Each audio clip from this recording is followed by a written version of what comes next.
భానుడు భగ్గుమంటున్నాడు. వాతావరణం నిప్పుల కుంపటిని తలపిస్తుంది. ఉష్ణతాపానికి ప్రజలు ఉక్కిరిబిక్కిరవుతున్నారు. ఉదయం 10 గంటలకే సూర్యుడు తన ప్రతాపాన్ని చూపిస్తున్నాడు. పగలు పిల్లలు వృద్ధులు ఎండవేడిని తట్టుకోలేకపోతున్నారు. అన్ని ప్రాంతాల్లో సాధారణం కన్నా 2 నుంచి 3 డిగ్రీలు అదనంగా ఉష్ణోగ్రతలు నమోదవుతున్నాయి. మారిన ఉష్ణోగ్రతల నేపథ్యంలో రోజు రోజుకు వేడితో పాటు ఉక్కపోత పెరుగుతుంది. గాలిలో తేమ శాతం క్రమేపీ తగ్గుతుంది. ఈ నేపథ్యంలోనే ప్రజలు అప్రమత్తంగా ఉంటూ ఆరోగ్యాన్ని కాపాడుకోవాలని వైద్యులు సూచిస్తున్నారు.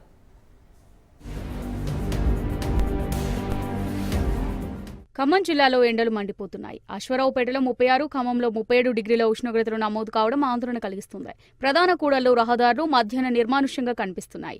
రానున్న రోజుల్లో ఎండలు మరింత తీవ్ర రూపం దాల్చుతాయని వాతావరణ శాఖ హెచ్చరిస్తుంది.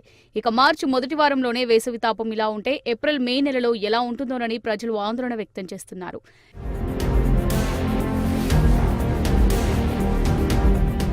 ఖమ్మం, భద్రాద్రి జిల్లాలో ఉదయం నుంచి సాయంత్రం వరకు ఎండ తీవ్ర రూపం దాల్చుతుంది.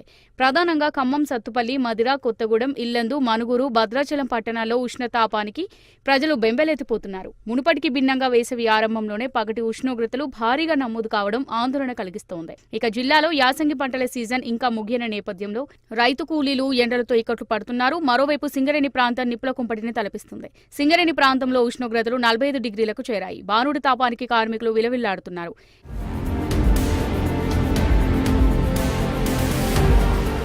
ఎండతాపానికి తాళలేని ప్రజలు కూలర్లను ఆశ్రయిస్తున్నారు. మార్కెట్లో ఏసీలు, కూలర్లు, ఫ్రిడ్జ్ల అమ్మకాలు పెరిగాయి. అలాగే శీతల పానీయాలు, పండ్ల రసాలు, కొబ్బరి బోండాల వినియోగం పెరిగింది. రకరకాల పనుల కారణంగా బయటకు వస్తున్న ప్రజలు మధ్యాహ్నం సమయంలో నిమ్మరసం, చెరుకు రసం, కూల్ డ్రింక్స్ తాగుతున్నారు. దాహర్తిని పారదోలే పుచ్చకాయల కొనుగోలు పెరిగాయి. ఇక బార్లు, రెస్టారెంట్లు, వైన్ షాపుల్లో మందుబాబులు బీర్లను తెగ తాగేస్తున్నారు. మొన్నటి వరకు 30 ఉన్న కొబ్బరి బోండం ధర 50 పలుకుతోంది. ఇక ఖమ్మం జిల్లా కేంద్రం నుంచి కొత్తగూడెం జిల్లా లక్ష్మీదేవిపల్లి, చుంచుపల్లి, సుజాత నగర్ వరకు ఉన్న దుకాణాలు బిజీగా ఉన్నాయి.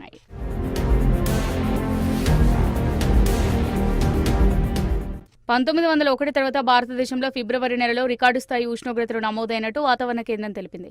సగటు ఉష్ణోగ్రత 22 డిగ్రీల సెల్సియస్ కంటే ఎక్కువ ఉష్ణోగ్రతలు నమోదైనట్టు వెల్లడించింది. మొదటిసారిగా దేశవ్యాప్తంగా సగటు కనిష్ట ఉష్ణోగ్రత 17 డిగ్రీల సెల్సియస్ కంటే ఎక్కువగా నమోదైంది. 124 ఏళ్ల తర్వాత అత్యంత వెచ్చని ఫిబ్రవరి నమోదైంది. ఇక ఎండల దాటికి ఆరోగ్య సమస్యలు తప్పవని వైద్య నిపుణులు హెచ్చరిస్తున్నారు.